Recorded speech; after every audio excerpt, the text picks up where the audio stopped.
Welcome back to She and Desire, the podcast where we explore being black, kinky, and navigating various emotions and relationships. I am your host, Sparkle, and I am so excited to be with you guys today on episode 3. So thank you for coming back and listening, and I hope you saw episode 1 and 2. They were most likely they were just giving the basics of BDSM, some terms that people should know, and just some basic knowledge. So thank you for coming back.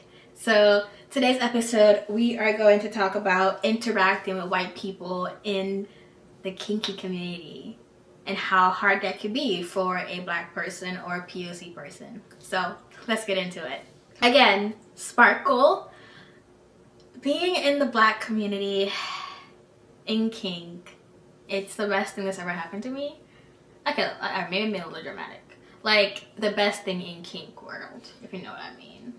But our space is also, like, in the white people's space, if that makes sense. It's like, kink is predominantly white people. Like, no ifs, no ands, no buts. Just white people. They take up majority of kink, which can leave us to feel as though like we are not as accepted, and you don't see a lot of us in most events you go to, which sucks sometimes. I've been to multiple events where I am sometimes the only black person or one of few, and I don't know, sometimes I feel a little odd about it. I'm like, I don't know, I'm gonna be the only one in here. But other times, you know, I'm just like, you know what, I'm so used to being the only black person, so it is what it is. But that shouldn't really be the case, you know, that shouldn't be the case when you go to these places. You should be able to find your own representation, but sometimes it's not like that. I know for me,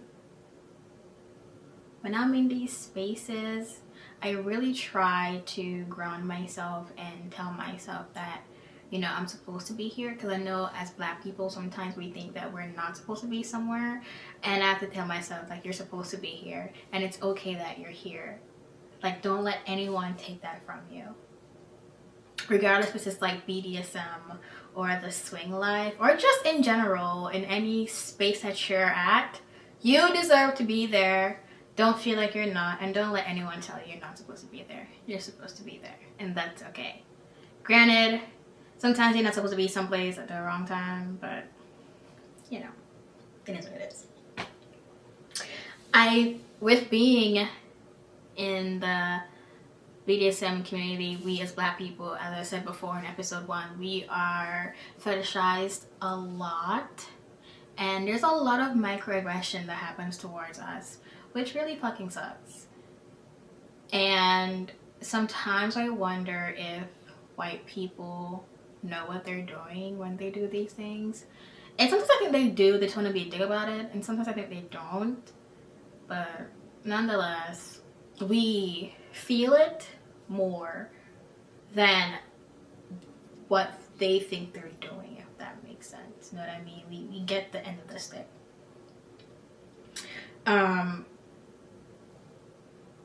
And hopefully everyone knows what a microaggression is. So let me give you a definition, because some people may not know. It's everyday, subtle, intentional interactions that communicate bias towards a person or a group of people. So with that, I think it's pretty self-explanatory. If you don't know, Google it. Damn, that was rude.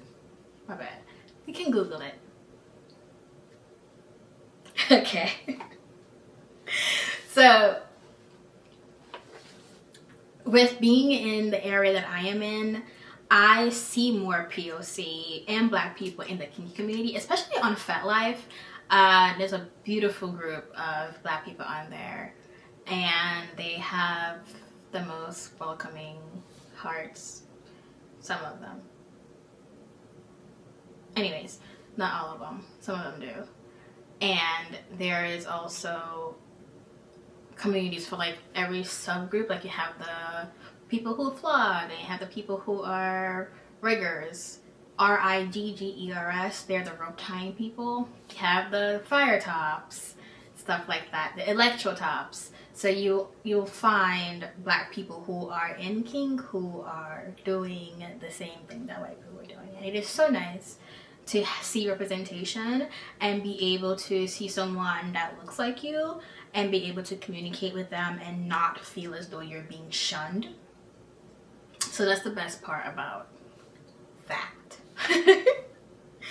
And it can be scary. So scary sometimes.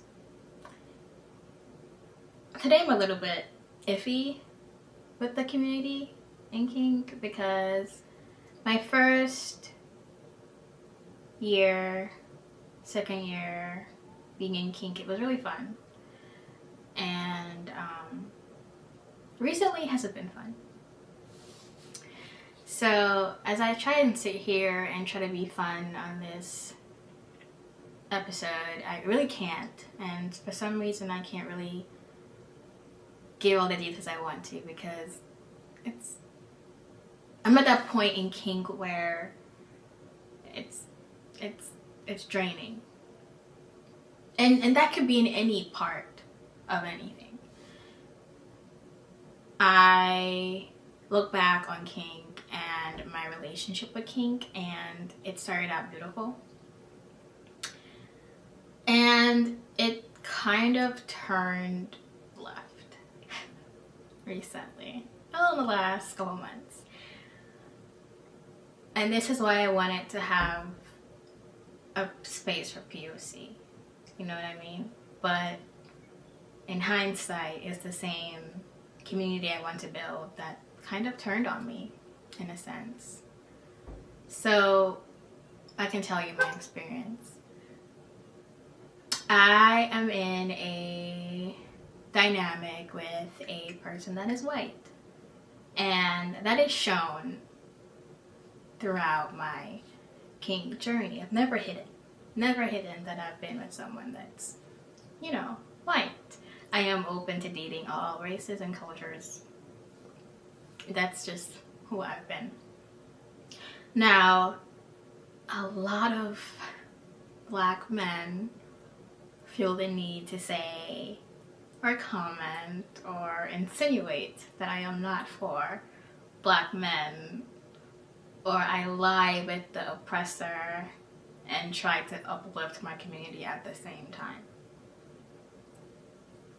I don't know why. I don't know why that's something that's like an issue. Like, I know why it's an issue in the sense of someone may not be open to playing with white people, and I get that. Do you? But that doesn't mean that I, the black person, I'm not open to playing with black people. I've told you before, my favorite scene I've had, my favorite pickup scene has been with 2 black men, and it was amazing. But online, a lot of black kinky people tend to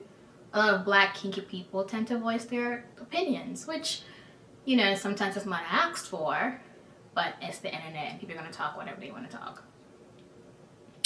And I have been called all types of names, and as much as I try and be strong and be like, oh, it doesn't affect me, I'm fine, it makes me feel sad because it's like, I'm living my life, I'm doing what I want, and it's still not good enough for people. Not that I'm living for people, but apparently me writing for black people and motivating them and trying to be in that community, it's like, no, you are with a white man, go meet him.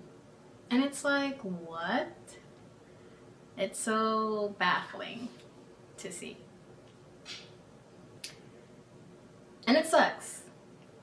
And it definitely fucking sucks when black women in kink come at you too.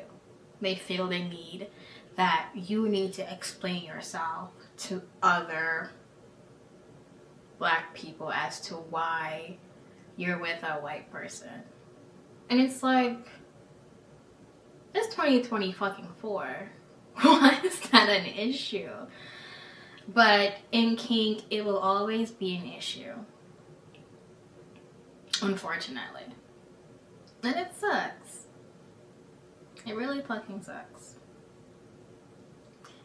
It's like kinky black people want you to just, or the ones who don't support the interracial relationships, they just want you to just, if you chose to be the white person, don't support black people. You know, just stay over there with the white people. And it's just like, why is that the case? That really fucking sucks. So I recently took like a break off of there, and I was just like, yeah, I don't really care to really interact with anyone. And as much as I wanted this podcast to just be really uplifting to black people, it can be really draining when the same people you're trying to uplift and give them a space to talk kind of just shits on you in the same sense. So like that's where I'm at right now. I'm not looking for a pity party. I'm not looking for anyone to say that, you know, just ignore or, you know, it's fine. It's just the sad reality of what it is. And what makes it sometimes a little bit worse is like, oh yeah, you're playing with a white person. Great. Not great. But it's worse if that white person is older. Like, significantly older. They now decide that they're against the age bracket that someone else chooses to play in. You're gonna be mad at me because I choose to play with somebody else. You're not playing with them. What's the problem? I digress.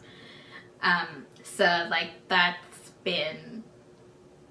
it's been a thing for a couple months. And it's not that I'm not letting it go. It's just really eye-opening to see, you know? So, episode 3, it's not really an episode, just a me being like black people can be bitches in the community. And they definitely can make it fucking hard for you. And that's just how I feel about it. And it fucking sucks.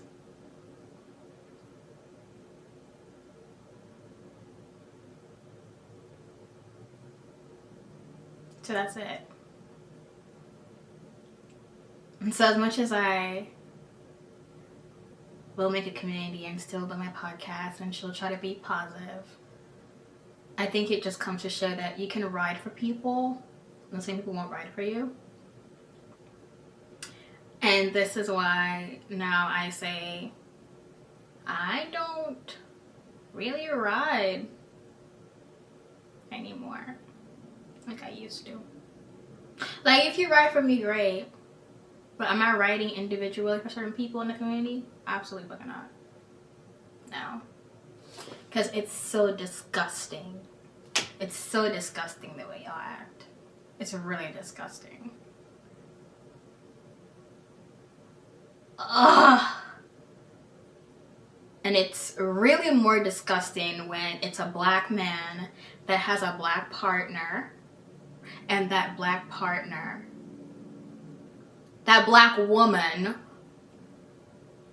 sees no issue with what their black man is doing to another black woman, and it's fucking disgusting to see. And I will never let this shit go. Sorry, I said I will, but I won't. I kind of won't, because it's like, interesting. Yeah. It's worse when, like, the same black men are calling you a bed wench. Like, I didn't even know what the fuck that was.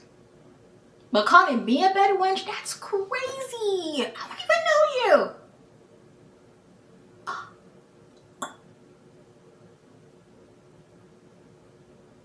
Yeah, that was, you know, fun to deal with. And I think I just want to say, you don't have to agree on preferences and interracial relationships or relationships with 20-something year gaps or 10-something year gaps or whatever. But that does not mean you get to be a dick about it. That does not mean you get to come on the internet and say your piece in a very disgusting way. That's rude.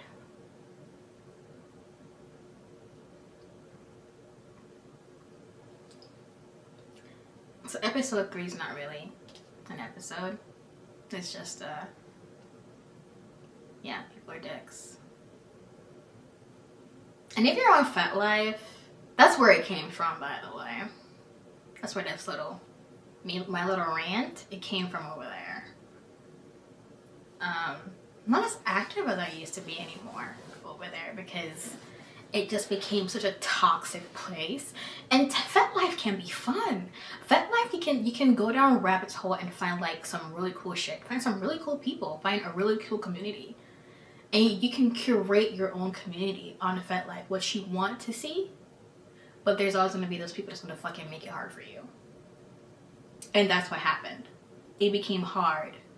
It became like, I don't really want to interact. It became like, I'm on FetLife for maybe a couple people just to interact with their, stuff that they post. But like, other than that, I care to not talk to anyone because they make it really fucking hard for you. And you'll never forget the way they treated you before. So now you're just like, I don't have shit to fucking say to y'all. What the fuck am I supposed to say? When y'all getting dragged, I hope they keep dragging you to the earth. Because I'm not coming to save you. I am not putting on my cape to save anybody anymore. Especially a black man. I'm not putting on my cape to save you. The fuck you talking about me? The fuck? Why would I come save you? Ugh. That's what I said. It is what it is. But that's all I have for episode 3. Hopefully, episode 4 will be better. If you have any stories of FetLife that you'd like to share, please do. Because it can be real fucking hard to be over there. And very draining also. But I do want to end on this note. There's this little segment I want to add to the podcast where it's gonna just call, I don't know what I'll call it, but it's like my little hot take in the kink community. And it could go wrong, it could go so right. But my latest hot take, I might get canceled before I even get started, but I don't even care. My latest hot take in the kink community is that a lot of kink people let themselves go in kink community because there's no real competition.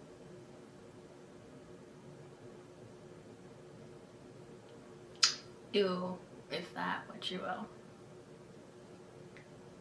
Anyways, thank you for coming to episode 3. Leave a like, comment, subscribe, share your stories, whatever you want. Continue being black and kinky and keep exploring your desires. Until next time. Bye.